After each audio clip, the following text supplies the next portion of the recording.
యెహోషువ 6వ అధ్యాయం. ఆ కాలమున ఇశ్రాయేలీయుల భయముచేత ఎవడనూ వెలుపలికి పోకుండాను లోపలికి రాకుండాను యెరికో పట్టణ ద్వారము గట్టిగా మూసివేయబడెను. అప్పుడు యెహోవా యెహోషువతో ఇట్లనెను, చూడుము, నేను యెరికోను దాని రాజును పరాక్రమము గల శూరులను నీ చేతికి అప్పగించుచున్నాను. మీరందరూ యుద్ధ సన్నద్ధులై పట్టణమును ఆవరించి ఒకమారు దాని చుట్టూ తిరగవలెను. అలాగూ 6 దినములు చేయుచూ రావలెను. ఏడుగురు యాజకులు పొట్టేలు కొమ్మ బూరలను పట్టుకొని ముందుగా నడవవలెను. 7వ దినమున మీరు 7 మారులు పట్టణము చుట్టూ తిరుగుచుండగా ఆ యాజకులు బూరలను ఊదవలెను.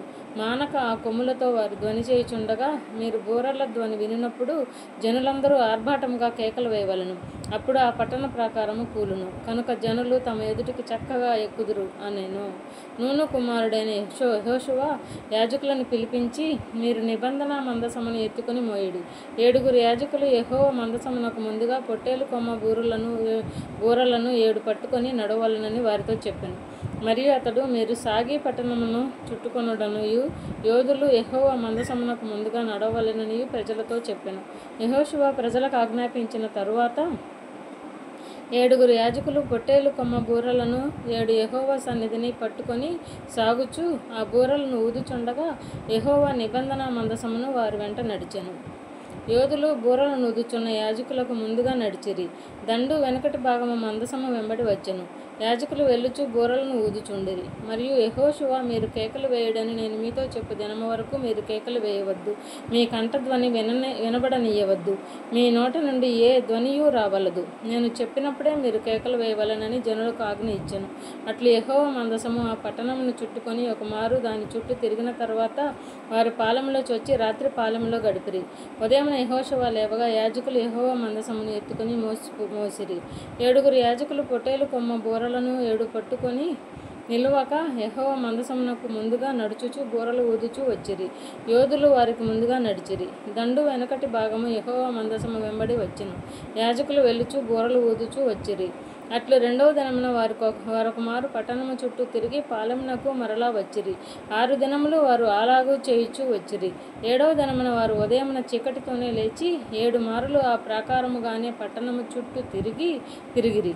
ఆ దినమున మాత్రమే వారు 7 మారులు పట్టణము చుట్టూ తిరిగిరి. 7వ మారు యాజకులు బూరలు ఊదగా యెహోషువ జనులకు ఇలాగూ ఆజ్ఞ ఇచ్చెను, కేకలు వేయుడి. యెహోవా ఈ పట్టణమును మీకు అప్పగించుచున్నాడు. ఈ పట్టణమును దీనిలో ఉన్నది యావత్తును యెహోవా వలన శపింపబడెను. రాహాబు అను వేశ్య మనము పంపిన దూతలను దాచిపెట్టెను కనుక ఆమెయు ఆమె ఇంట వారును అందరూ మాత్రమే బతుకుదురు. శపింపబడిన దానిలో కొంచెమైనను మీరు తీసుకుని ఎడల మీరు శాపగ్రస్తులై ఇశ్రాయేలీయులలో పాలెమునకు శాపము తెప్పించి దానికి బాధ కలుగ చేయుదురు. కనుక శపింపబడిన దానిని మీరు ముట్టకూడదు. వెండియు బంగారును ఇత్తడి పాత్రలను ఇనుప పాత్రలను యెహోవాకు ప్రతిష్ఠితములగు వాటిని యెహోవా ధనాగారంలో నుంచవలెను. యాజకులు బూరలు ఊదగా ప్రజలు కేకలు వేసిరి. ఆ బూరల ధ్వని వినినప్పుడు ప్రజలు ఆర్భాటముగా కేకలు వేయగా ప్రాకారము కూలెను. ప్రజలందరూ తమ ఎదుటికి చక్కగా పట్టణ ప్రాకారము ఎక్కి పట్టణమును పట్టుకొనిరి. వారు పురుషులనేమి స్త్రీలనేమి చిన్న పెద్దలందరినీ ఎద్దులను గొర్రెలను గాడిదలను ఆ పట్టణంలోని సమస్తమును కత్తివాత సంహరించిరి. అయితే యెహోషువ ఆ వేశ్య ఇంటికి వెళ్ళి మీరు ఆమెతో ప్రమాణం చేసినట్లు ఆమెకు కలిగిన వారిని అందరినీ అక్కడి నుండి తోడుకొని రండని దేశమును వేగుచూచిన 2 మనుషులతో చెప్పగా, వేగులు వారైన ఆ మనుషులు పోయి రాహాబును ఆమె తండ్రిని ఆమె తల్లిని ఆమె సహోదరులను ఆమెకు కలిగిన వారందరినీ వెలుపలికి తోడుకొని వచ్చిరి. ఆమె ఇంటి వారిని అందరినీ వారు వెలుపలికి తోడుకొని ఇశ్రాయేలీయుల పాలెము వెలుపట వారిని నివసింపచేసిరి. అప్పుడు వారు ఆ పట్టణమును దానిలోని సమస్తమును అగ్నిచేత కాల్చివేసిరి. వెండిని బంగారును ఇత్తడి పాత్రలను ఇనుప పాత్రలను మాత్రమే యెహోవా మందిర ధనాగారములో నుంచిరి. రాహాబను వేశ్య యెరికోను వేగుచూచుటకు యెహోషువ పంపిన దూతలను దాచిపెట్టి ఉండెను కనుక అతడు ఆమెను ఆమె తండ్రి ఇంటి వారికి ఆమెకు కలిగిన వారిని అందరినీ బ్రతకనిచ్చెను. ఆమె నేటి వరకు ఇశ్రాయేలీయుల మధ్య నివసించుచున్నది. ఆ కాలమున యెహోషువ జనుల చేత శపథము చేయించి వారికి ఇలాగూ ఆజ్ఞాపించెను, ఎవడు యెరికో పట్టణమును కట్టించపూనుకొనునో వాడు యెహోవా దృష్టికి శాపగ్రస్తుడగును.